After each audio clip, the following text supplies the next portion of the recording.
주님께서 주시는 말씀이 우리 모두에게 생명의 말씀으로 들려질 수 있기를 바랍니다. 로마서는 바울이 로마 교회에 보낸 편지입니다. 이 로마 교회는 몇 가지 특징이 있습니다. 첫 번째로 이 로마 교회는 바울이 개척한 교회가 아니라 이방 지역에 흩어져 살고 있었던 유대인들, 그들을 디아스포라 유대인 그렇게 부르는데요, 그들에 의해서 자생적으로 세워진 교회라고 하는 것입니다. 그런데 이후 로마 교회는 이방 유대인들이 세운 교회지만 시간이 지나면서 이방인들, 헬라인 성도들이죠, 헬라인 성도들이 모였고 이들이 교회의 중심이 되었습니다. 이것이 로마 교회가 가지고 있는 두 번째 특징입니다. 유대인들과 이방인들로 이제 구성된 교회인데 점차적으로 이방인들의 영향력이 더 확장되었다는 것입니다. 그리고 세 번째는 이방인 출신과 유대 성도들 사이에 갈등과 대립이 있었다고 하는 것입니다. 유대인 성도들은 선택된 민족이라는 선민의식과 그리고 지켜온 율법의 가치를 포기할 수 없었습니다. 교회에서 그들은 이 사실을 인정받길 원했고 또 그런 주의를 요구했습니다. 반면 헬라 출신 성도들은 이런 유대적 사고에 동의할 수 없었습니다. 이방인 출신 대부분은 로마 사람들이었는데 이 당시 로마 사람들은 세계를 제패한 우수한 민족이라고 하는 그런 우월감을 가지고 있었습니다. 그러니까 교회 안에서 특권의식 그리고 우월감, 부딪히는 그런 현상들이 나타났습니다. 바울은 이런 갈등 가운데 있는 로마 교회를 향해 자신들이 가지고 있는 믿음을 점검해 볼 것을 권면합니다. 그리고 믿음을 가지고 있다면 그 믿음의 근거에서 살고 있는지 자신을 판단해 보라는 것입니다. 바울은 오직 예수 그리스도를 믿는 믿음으로 구원을 얻게 된다는 것을 분명히 합니다. 그리고 예수님의 십자가의 은혜로 구원을 얻었다면 그 은혜에 어떻게 합당한 삶을 살아야 하는지를 가르쳐 줍니다. 다시 말하자면 로마 교회 성도들이 그것이 유대인 성도들이든 이방인 출신 성도들이든 그들이 하나님의 은혜를 깨달았다면, 하나님의 은혜를 경험했다면 갈등은 애초에 생기지 않았을 것이다. 이제 그런 뜻이 여기에 담겨져 있습니다. 이 은혜로 구원을 받고 하나님의 자녀가 된 것은 우리에게도 매우 중요한 교훈입니다. 본문을 통해 구원의 은혜와 그 구원의 은혜에 합당한 삶에 대해 배우며 은혜를 나누고자 합니다. 본문인 로마서 12장은 그러므로 이렇게 시작합니다. 12장 1절 본문을 띄워주실래요? 여기 보면 그러므로 형제들아, 이렇게 그러므로로 시작합니다. 그러므로는 원인과 결과를 구명하는 접속사입니다. 이것은 이 그러므로는 앞에 있는 내용들, 그러니까 여기서는 1장부터 11장까지의 내용을 받고 있는 말입니다.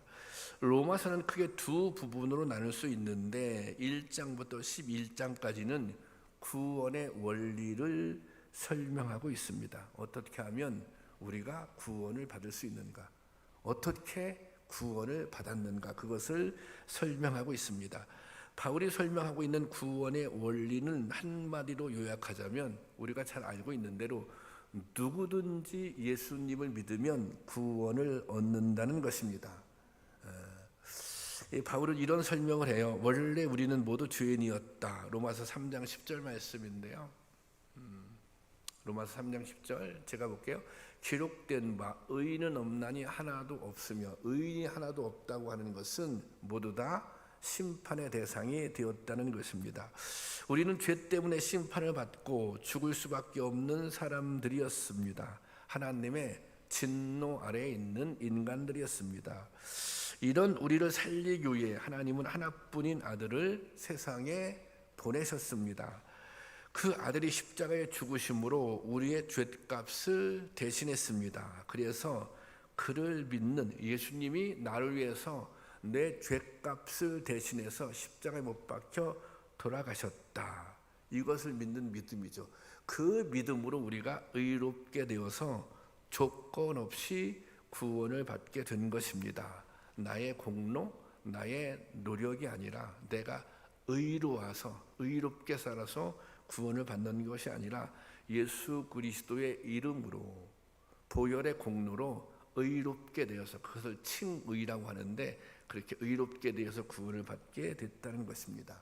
로마서 1장 16절에 바울이 이렇게 말하고 있어요. 다시 보겠습니다. 다시 함께 보겠습니다. 시작.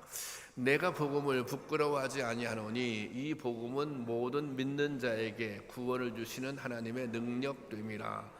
먼저는 유대인에게요 그리고 헬라인에게로다. 복음은 모든 믿는 자에게 구원을 주시는 하나님의 능력이라. 모든 믿는 자에게 구원을 주시는 하나님의 능력이라. 그리고 먼저는 유대인 그리고 헬라인이다. 그렇게 말하고 있습니다. 그러니 구원을 얻는 데는 현재 자신의 신분과는 아무 상관이 없습니다. 유대인이든 헬라인이든 아무 상관이 없어요. 그리고 과거의 이력도 중요하지 않습니다. 이들이 성도가 되는 것은, 이들이 구원을 얻게 되는 것은 전적으로 하나님의 은혜라는 사실입니다. 그러니 이 두 부류의 사람들이 교회 안에서 나는 유대인이기 때문에 좀 특별한 대접을 받아야 된다. 나는 헬라인이기 때문에 나는 그런 우월감, 그것을 내가 교회 안에서 인정받아야 되겠다. 그렇게 할 것이 아니라는 것입니다. 여러분, 오늘 우리도 마찬가지입니다. 우리가 하나님의 자녀로 영생을 얻고 은혜를 누리며 사는 것은 우리의 공로가 아닙니다. 하나님께서 당신의 아들 예수 그리스도를 우리 대신 죽게 하심으로 우리가 구원을 받게 되었습니다. 전적으로 하나님의 은혜입니다. 이것은 너무너무 중요한 믿음의 기초 기독교의 진리입니다. 믿음의 출발은 어디서 오는가? 여기서 오는 거예요. 예수님이 나를 위해서 십자가에 못 박혀 돌아가셨고 나는 그 은혜로 의로워져서 구원에 이르게 됐다. 나의 구원은 전적으로 하나님의 은혜다. 여기서부터 믿음이 시작됩니다.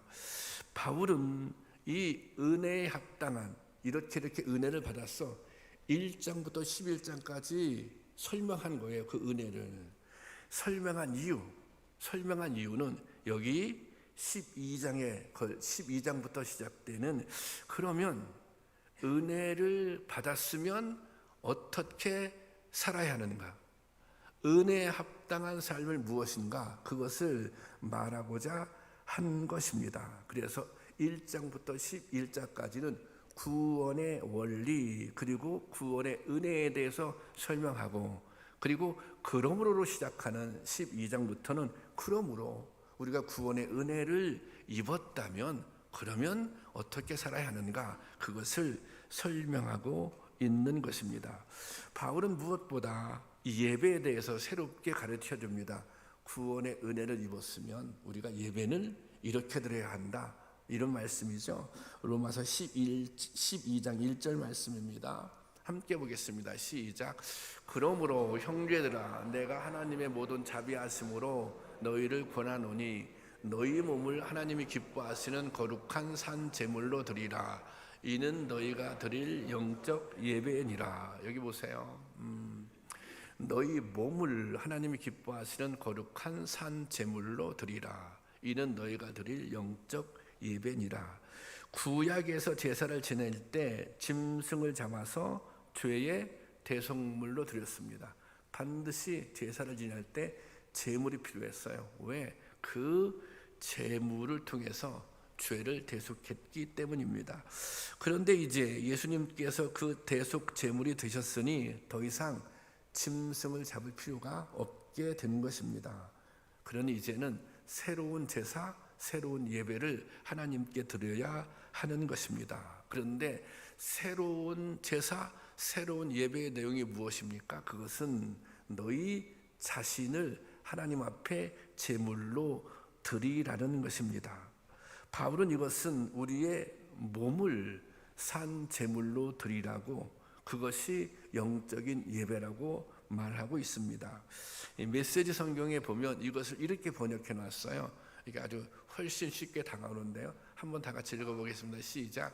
그러므로 나는 이제 여러분이 이렇게 살기를 바랍니다. 하나님께서 여러분을 도우실 것입니다. 여러분의 매일의 삶, 일상의 삶, 자고 먹고 일하고 노는 모든 삶을 하나님께 헌물로 드리십시오. 여러분 아멘이십니까? 보세요. 이게 이 우리의 몸을 제물로 드리는 영적인 예배라고 하는 것은 무엇인가? 그것은 우리의 매일의 삶, 일상의 삶, 자고 먹고 일하고 노는 모든 삶, 그것을 하나님께 헌물로 드리는 것이다. 우리의 온 삶을 하나님께 헌물로 드리는 것이다. 이제 그렇게 해석하고 있습니다. 하나님은 우리의 삶 전체를 통해서 영광 받으시기를 원하십니다. 그것이 우리가 드릴, 또 주님께서 받으실 진정한 예배인 것입니다. 이 구약의 예배를 보면 제물이 가지는 특징이 있습니다. 그것은 모든 제물은 죽여서 드린다는 것입니다. 죽지 않는 것은 제물이 될 수 없습니다. 그래서 우리가 주님의 제물이 되기 위해서는 우리도 죽어야 한다는 것입니다. 이것은 주님께서 무슨 인신제사를 원하는 것이 아닙니다. 죽어서 하나님께 바쳐진 짐승처럼 온전히 하나님께 순종하는 사람이 되어야 한다는 것입니다. 자아가 죽어야 한다는 것입니다. 내 뜻, 내 의지, 내 욕망, 내 고집이 죽어야 한다는 것입니다. 그것이 죽어야 뭐예요? 순종할 수 있어요. 그것이 죽어야 내 삶을 하나님의 뜻에 합당하게 제물로 드릴 수 있다는 것입니다. 순종은 내가 하고 싶은 대로 하는 것이 아니라 하나님이 원하시는 대로 하는 것입니다. 하나님께서는 이러한 영적 예배를 원하셨던 것입니다. 그러면 여러분, 어떻게 하면 이런 예배, 내 삶을 온전히 하나님께 드리는, 온전히 순종하는 그런 예배, 그런 삶을 살 수 있겠습니까? 바울은 그렇게 말하는 거예요. 하나님의 은혜를 깨달았으면 그렇게 살아야 한다. 하나님의 은혜를 정말 깨달았으면 그렇게 살아갈 수 있는 힘을 얻게 된다는 것입니다. 근데 이것은 쉬운 일이 아니겠죠. 그 바울도 이런 고민이 있었어요. 로마서 7장 22절 보겠습니다. 7장 22절. 이 제가 볼게요. 내 속사람은 하나님의 법을 즐거워하되, 내 속사람은 내 마음속에 하나님의 법을 즐거워하되 하나님의 법대로 살고 싶은, 하나님의 뜻에 순종하고 싶은 마음이 있다는 거예요. 여러분도 그런 마음이 있지 않습니까? 자, 그런데 23절, 다 같이 23절은 내 지체 속에 한 다른 법이 내 마음의 법과 싸워 내 지체 속에 있는 죄의 법으로 나를 사로잡는 것을 보는도다. 아니, 내 마음속에 하나님의 법에 따라 살고자 하는 마음도 있는데 여기 보면 뭐예요? 죄의 법도 있다는 것입니다. 그래서 하나님의 법과 죄의 법 사이에서 갈등이 생긴다는 거예요. 그런데 이 막 갈등하다가 결론이 어떻게 나요? 결론이 죄의 법이 나를 사로잡는다. 죄의 법에 따라 움직였다고 하는 것입니다. 이것이 바울 같은 대사도의 고백입니다. 사실 우리도 매일 이런 싸움이 우리 내면에서 일어나고 있는 것입니다. 하나님의 법과 죄의 법 사이에서. 그래서 어떤 때는 하나님의 법대로, 하나님이 원하시는 대로 행동합니다. 그런데 어떤 때는 죄의 법에 따라, 사탄의 요구에 따라 그렇게 살아가기도 합니다. 그런데 바울은 이 싸움에서 이 죄의 법과 또 하나님의 법 사이에서 싸워서 이길 수 있는 방법을 그 다음 장에서 제시하고 있는데 로마서 8장 9절 말씀입니다. 함께 보겠습니다. 시작. 그러나 성령님이 여러분 안에 계시면 여러분은 육신의 지배를 받는 것이 아니라 성령의 지배를 받습니다. 누구든지 그리스도의 영이 없으면 그리스도의 사람이 아닙니다. 자, 그러나 성령님이 여러분 안에 계시면 여러분은 육신의 지배를 받는 것이 아니라 죄의 법의 지배를 받는 것이 아니라 성령님의 지배를 받습니다. 하나님의 법에 따르는 삶을 살게 됩니다. 그러니까 하나님의 법에 따르는 삶의 비결은 뭐예요? 성령님의 지배를 받는 것입니다. 그리고 또 이렇게 확인해줘요. 누구든지 그리스도의 영이 없으면 그리스도의 사람이 아닙니다. 우리는 다 그리스도의 사람입니다. 그렇지 않습니까? 우리가 예수님을 그리스도라고 고백하잖아요. 그러니 우리가 그리스도의 사람이에요. 그러면 우리에게는 뭐가 있어요? 그리스도의 영이 이미 있는 것입니다.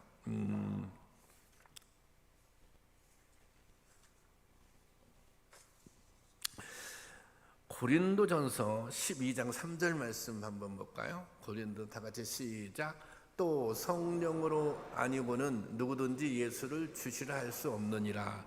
자, 이 말씀의 의미는 무엇이냐? 여러분들 예수님을 뭐라고 부르세요? 예수님을 주님이라고 부르잖아요. 우리는 예수님이 구원자라고 하는, 예수님이 구세주라고 하는 고백이 있습니다. 그런데 성령이 아니고서는 누구든지 예수를 주님이라고 할 수 없다는 거예요. 우리가 예수님을 주님 그렇게 부를 수 있는 것은, 우리가 예수님을 그리스도라고 믿고 고백하는 것은 뭐예요? 우리 안에 성령님이 계시기 때문에 그런 고백이 가능하다는 것입니다. 그러니 우리 안에는 이미 성령님이 계세요. 그래서 이 성령님의 인도하심을 따라 살게 되면 하나님의 법대로 순종하며 살 수 있다는 것입니다. 성령이 역사하면, 성령의 인도하심을 받게 되면 나 자신을, 나의 삶을 하나님께 제물로 드릴 수 있다는 것입니다. 하나님 말씀에 순종하며 살 수 있다는 것입니다. 그러니 우리가 갈망해야 돼요. 우리 안에, 여러분 안에 정말 갈등이 있어요. 죄의 법과 사망의 법과 또 생명의 법, 하나님의 법 사이에. 그러면 갈등이 있으면 가만히 있지 말고 그때 뭐예요? 하나님 앞에 기도해야죠. 하나님, 제가 갈등이 있습니다. 제가 성령의 인도하심 따라 하나님의 법대로, 생명의 법대로 따라서 살아갈 수 있게 인도해 주세요. 그렇게 기도하면 간단합니다. 그러면 성령께서 인도해 주시고 성령께서 역사하시는 것입니다.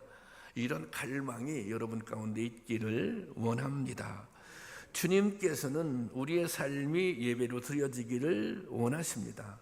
주님께서는 우리의 모든 삶을 통해서 영광 받으시기를 원하십니다. 그런 은혜, 성령의 인도하심 따라 하나님 말씀에 순종하고 우리의 온 삶을 통해서 주님을 예배할 수 있는 그런 은혜가 우리 가운데 있기를 주님의 이름으로 축원합니다.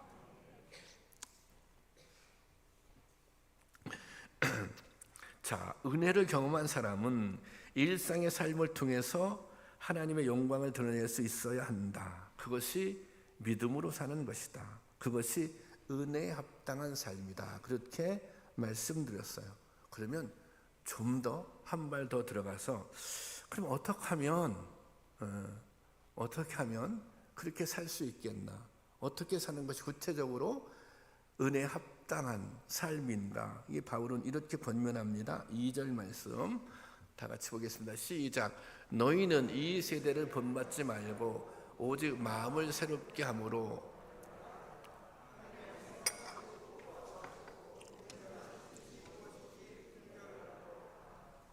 자, 받은 은혜에 합당하게 살기 위해서는 또 내 삶을 통해서 하나님을 온전히 예배하기 위해서는 어떻게 해야 되느냐?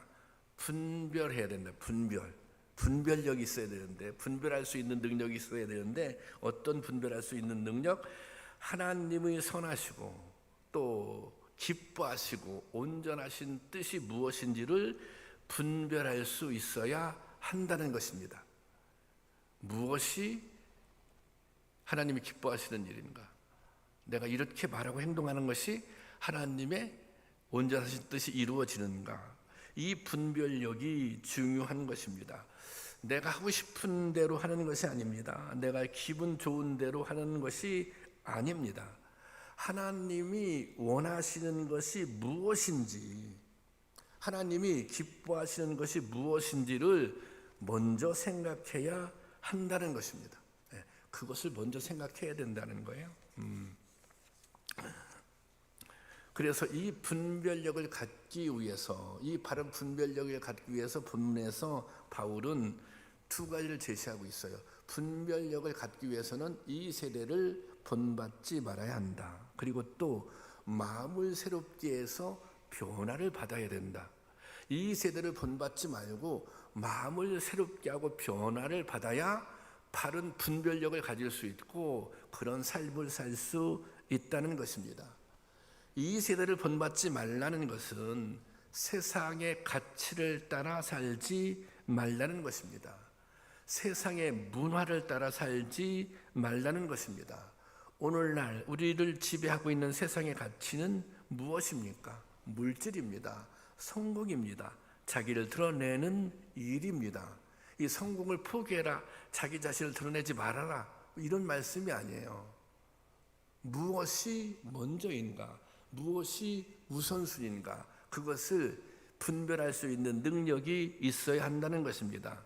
그래서 만약에 우리가 이 지나치게 물질의 가치, 성공의 가치, 자기를 드러내 보려고 하면 하나님의 뜻을 분별할 수 없게 된다는 것입니다. 착각이 일어나는 거예요. 이게 물질적으로 뭔가 성공을 거두는 것이 하나님의 뜻인 것처럼 착각하게 될 수도 있는 것이죠. 그래서 유진 피터슨의 메시지 성경에서 이것을 아주 길지만 잘 번역해 놨어요. 제가 읽어보니까, 자, 한번 길지만 읽어보겠습니다. 요 구절 다 같이 시작. 문화에 너무 잘 순응하여 아무 생각 없이 동화되어 일이 없도록 하십시오. 대신에 여러분은 하나님의 시선 고정하십시오. 그러면 속에서부터 변화가 일어날 것입니다. 제가 다시 한번 볼게요. 문화에, 이 세상에 너무 잘 순응해서 아무 생각 없이 동화되어 버리는 일이 없도록 하십시오. 대신에 여러분은 하나님께 시선을 고정하십시오. 하나님을 바라보면, 그러면 속에서부터 변화가 일어날 것입니다. 자, 그 다음 보겠습니다. 그 다음 시작. 그분께서 여러분에게 바라시는 것을 흔쾌히 인정하고 조금도 머뭇거리지 말고 거기에 응하십시오. 여러분, 그분께서, 주님께서 우리에게 원하신 것을 흔쾌히 인정하고, 한번 여러분 생각해 보세요. 지금 현재 주님께서 나에게 원하는 것이 무엇일까? 그것이 어려울 것 같아요? 쉬울 것 같아요? 굉장히 쉬워요. 그러면 그것을 흔쾌하게 인정하고 조금도 머뭇거리지 말라는 것입니다. 자, 그 다음 이건 제가 보겠어요. 자, 여러분들을 둘러싸고 있는 문화는, 이 문화는 이게 세상 문화를 얘기하는 거죠. 늘 여러분을 미숙한 수준으로 끌어 낮추려 하지만 세상의 문화를 따라가 보면 우리의 삶이 그리스도와는 멀어져요. 믿음의 입장에서 볼 땐 천박한 삶을 살게 된다는 거예요. 하지만 하나님께서는 언제나 여러분에게 최선의 것을 이끌어내시고 여러분 안에 멋진 성숙의 길을 길러 주실 것입니다. 하나님이 원하시는 게 있는데 그 원하시는 것을 따라 살다 보면 그렇게 멋진 성숙을 길러 주신다는 것입니다.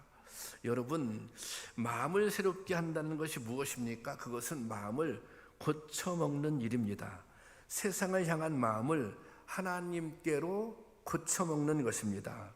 이 생에 대한 욕심을 하나님 나라에 대한 소망으로 마음을 고쳐 먹는 것입니다. 내 뜻이 아니라 하나님의 뜻대로 마음을 고쳐 먹는 것입니다. 그런데 이 마음을 고쳐 먹기 위해서 필요한 것이 있습니다. 그것은 뭐냐면 한번 스스로 먼저 자기를 점검하는 것입니다.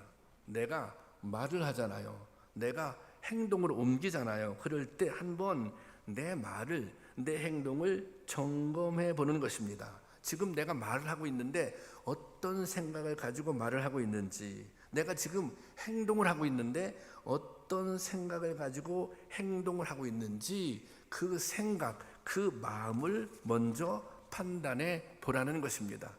그래서 바울이 빌립보서 4장 8절에서 이런 권면을 하고 있어요. 다 보겠습니다. 시작. 마지막으로 형제자매 여러분, 무엇이든지 경건한 것과 무엇이든지 옳은 것과 무엇이든지 순결한 것과 무엇이든지 사랑스러운 것과 무엇이든지 명예로운 것과 또 덕이 되고 칭찬할 만한 것이면 이 모든 것을 생각하십시오. 자, 이 말하기 전에 또 행동으로 옮기기 전에 생각을 한번 해라. 무슨 생각? 내가 하는 말이, 내가 하는 행동이 진실한지, 경건한지, 옳은지, 또 덕이 되는지, 그것이 하나님께 칭찬받을 만한 말과 행동을 하고 있는지, 이것을 한번 점검하라는 거예요. 한번 생각하고 또 생각하라는 것입니다. 생각 없이 말하지 말고 내 말이 어떤 영향을 주는지, 내가 어떤 마음으로 말하고 행동하는지를 생각해 보라는 것입니다. 그렇게 생각하다 보면 잘못된 생각이 고쳐질 것입니다.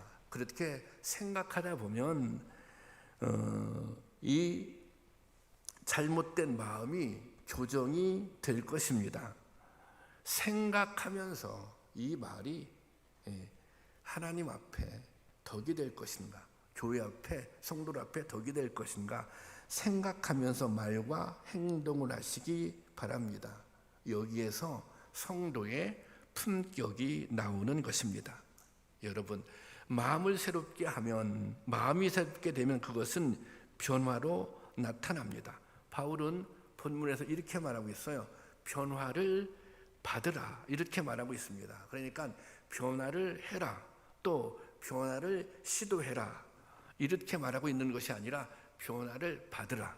이 변화를 받으라고 하는 뜻, 의미는 무엇이냐면, 이것이 우리가 내가 변화해야 되겠네, 내가 변화를 위해서 노력해야 되겠네, 그런 의미가 아니라, 그런 뜻이 아니라 무언가 다른 뭔가 제3의 힘이 나를 변화하도록 이끌어 간다는 것입니다.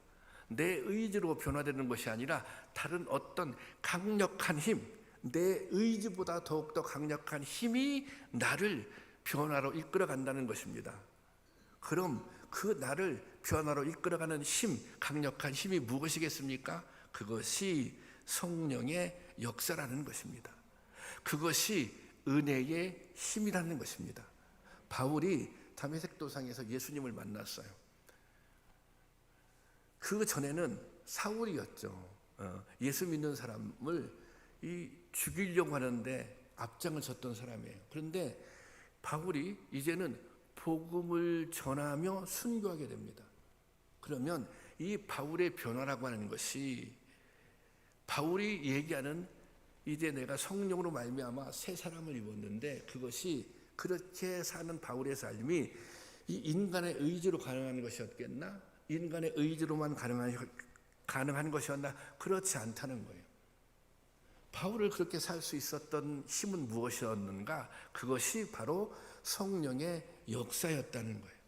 그것이 십자가의 은혜를 경험하는 순간 그런 변화의 능력이 바울에게 부어졌다는 것입니다.